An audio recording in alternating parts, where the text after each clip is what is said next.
Hi, comic book fans, and welcome to another SuddenlyComics.com video. And it's Monday, and it's the price variance show.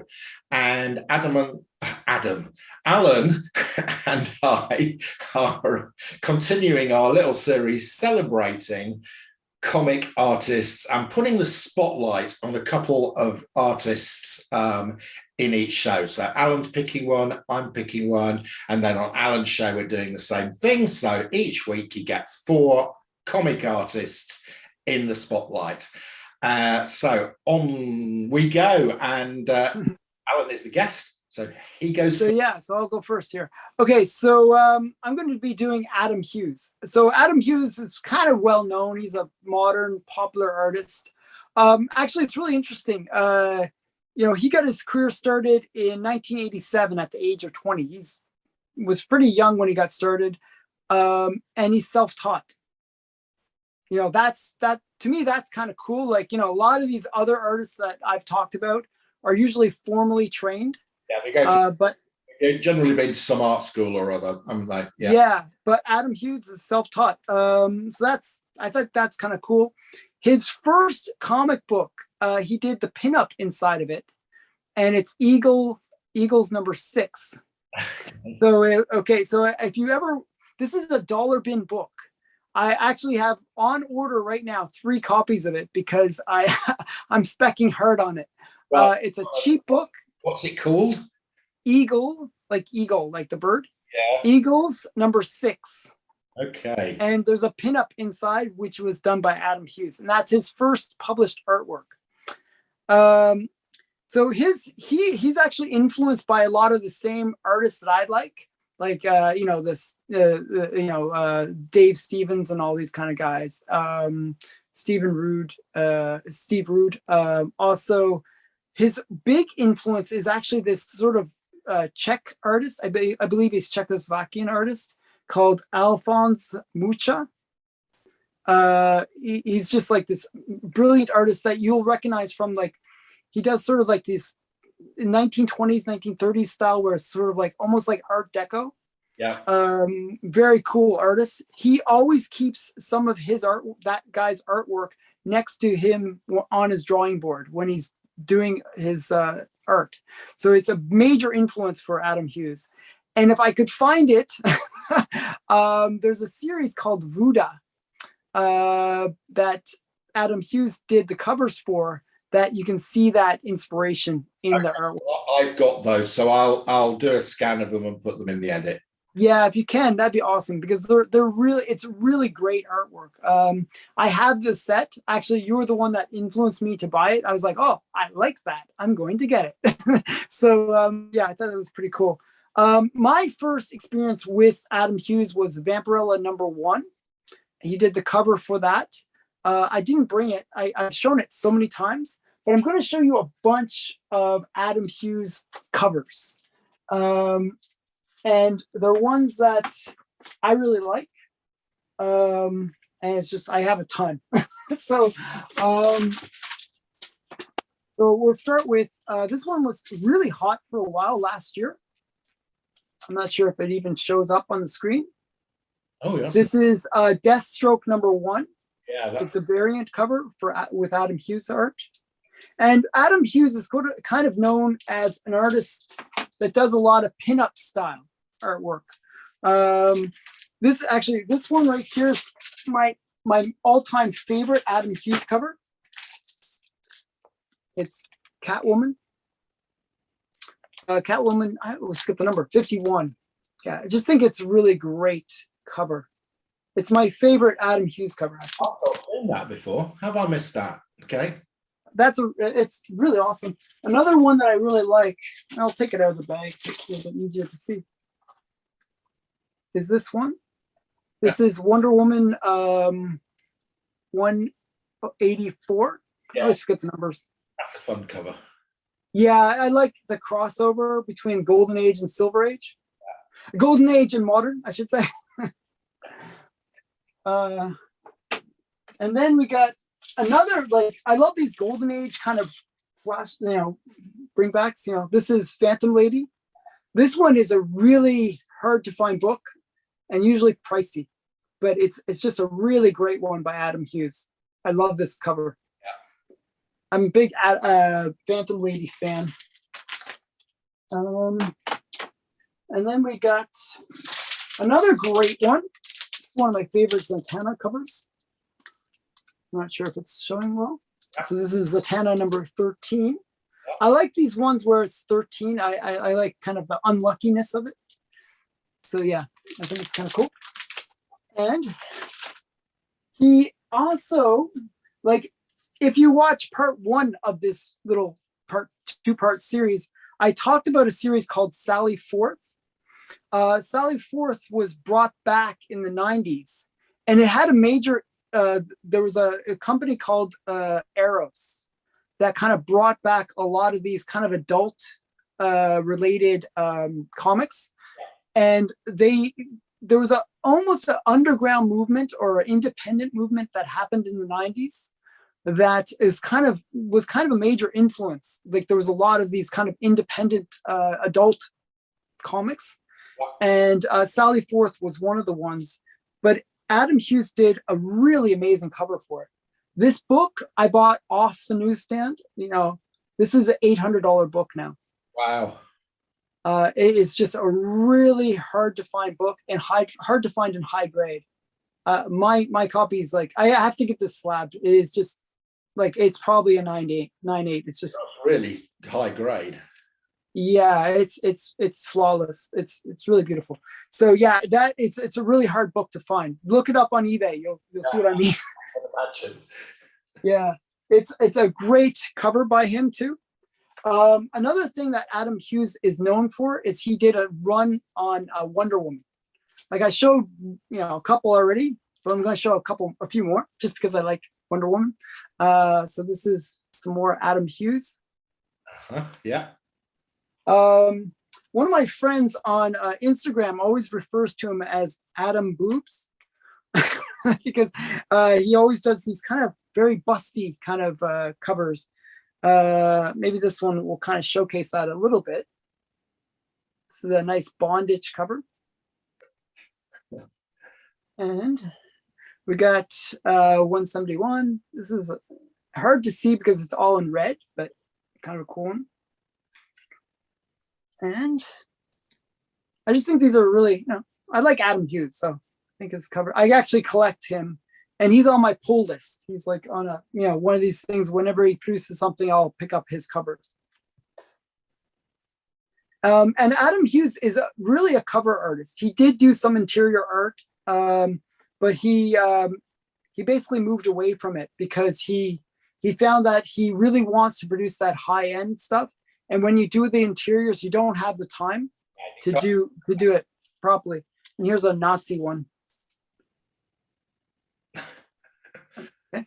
So yeah, she's like punching the Nazi. That's kind of like a meme. So yeah, Adam Hughes, still living. He's still alive.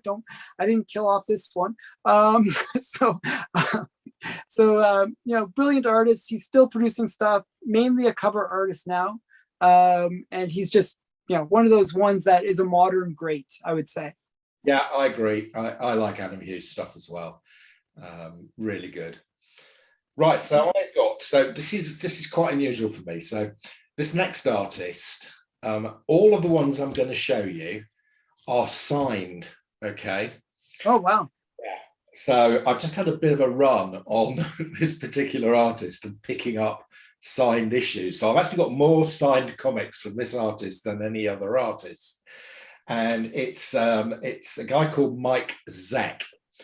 And he's been around quite a long time, actually. He was born in 1949, so he's 10 years older than me, so he's into his mid-70s.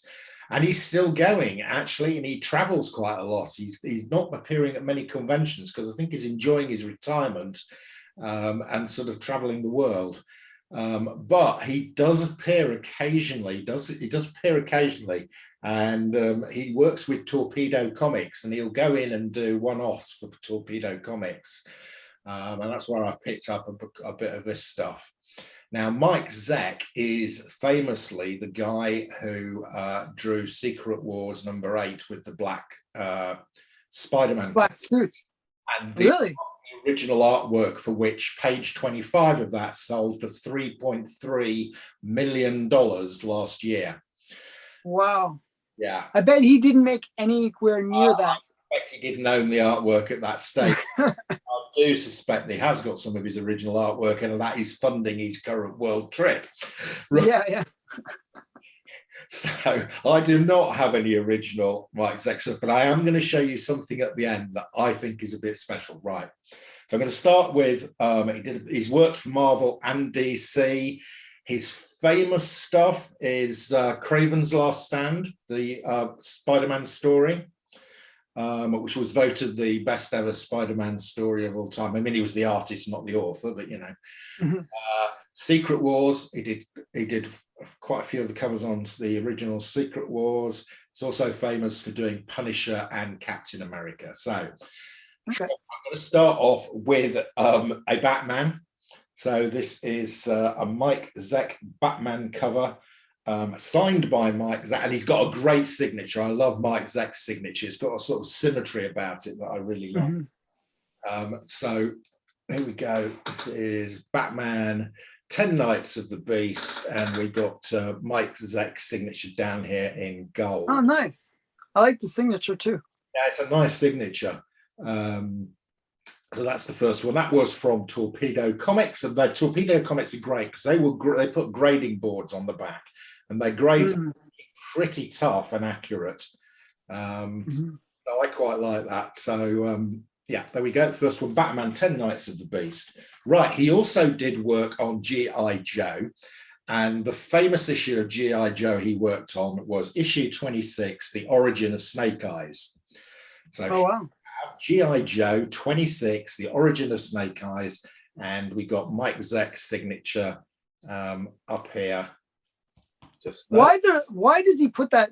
I guess that's a Z, the circle thing. The circle thing is his middle initial. So, oh, okay. I think it's Michael J. Zeck, and he does the J like this and a big O in the middle to get this sort of. Yeah. Again, Torpedo Comics 80. Right, next one, and I love this cover. This is not an old comic. This is a variant of a relatively modern comic, but this really stands out. And he is famous for doing Punisher. And there's a great signature down in the black area. Yeah, it looks really good. Yeah, as you said on the previous one, you know, if you get the signature in the black, it really, really stands out. It actually just fills in that space. It looks really great. This is a fantastic cover. I love this one. I know that cover. I didn't know it was him. You know what I mean? Yeah, and this one's got a certificate of authenticity. Cool. So we talked about Craven's Last Stand. This is the Amazing Spider-Man 293. This is part 2 of not Craven's Last Stand, Craven's Last Hunt. Last Hunt, yeah. And this is Craven's Last Hunt number 2. Mike Zeck's signature across here, and again, this has got a COE. This is not from Torpedo Comics. I can't remember where I picked this up, to be honest. But you have it. It's cool that you have all these signed ones by him. I've got loads of these, and this one, this is fantastic. This is my favorite one, and I got this at a Whatnot auction for $28. Unbelievable. Wow. This is Secret Wars number 10, and it's the one with Doom on it, looking really bedraggled. I love the cover, and it's Mike Zeck artwork. And it's got his signature across the top on Secret Wars number 10 with Dr. Doom. So this for me is a triple whammy. I love Secret Wars, I love Dr. Doom, and Mike Zeck's signature on it. So 28. I imagine that's going to be a hot book because there's so much spec around Dr. Doom right now. Anything Dr. Doom is just going through the roof. And then Secret Wars too. I mean, it's happening. So, okay, so as well on when Mike was on the Torpedo show, I bought a couple of. He's been on 2 shows, and I've watched both of them. The first one I picked up this, which is a huge art print, Captain America with Mike's signature down here. I'm going to get this framed. Really, this is a limited edition print, number 44 of 100, signed by Mike. And then finally, and this is my favorite item, Mike Zeck worked quite often with the same inker, a guy called John Beattie. They worked together quite a lot, and they did work together on the Secret Wars #8. And this is a poster of Secret Wars #8, the mock-up of the original artwork. Oh, wow.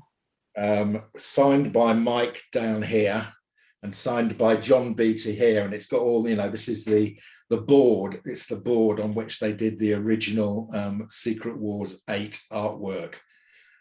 Really great. And there's some fantastic inking in here of all the various Marvel superheroes in the background. I think that's the most iconic cover for Secret Wars. Yes, yeah. I mean, of course, it's not the first appearance of the black suit. No, that's 252. Yeah. Exactly. But God knows what the artwork for 252 is worth if the artwork for this one went for 3. I actually thought it came up for auction recently. It was in the million range too. Yeah. And again, this has got a certificate of authenticity. And how much did you pay for that one? This one was $60, but I thought it's not bad. Not bad. Reasonable, I thought. Yeah. So I'm going to get those two framed and put on the wall. Is that like a limited edition? How did it work? I believe it is, but I can't see how much it's limited to. But really great. I mean, the problem is it's got all sorts of things down here because I think this is from the original. Yeah, it looks like it's a print of the original. Thing. Yeah, the board work on. Yeah, that's really cool. Yeah, so there we go. Mike Zeck, make the most of him while he's still alive, because we've lost so many of our great artists, George Perez, Neil Adams. So Mike Zeck and your guy are still going. Yeah. So make the most of them. Yeah, they're both great. So wow, thank you, by the way. That was awesome. Yeah, so right, okay, so that's it from our artist spotlights. Allan and I will be doing something different next week. You'll have to wait to find out what it is. Okay, so that's it. That's your lot. Bye. So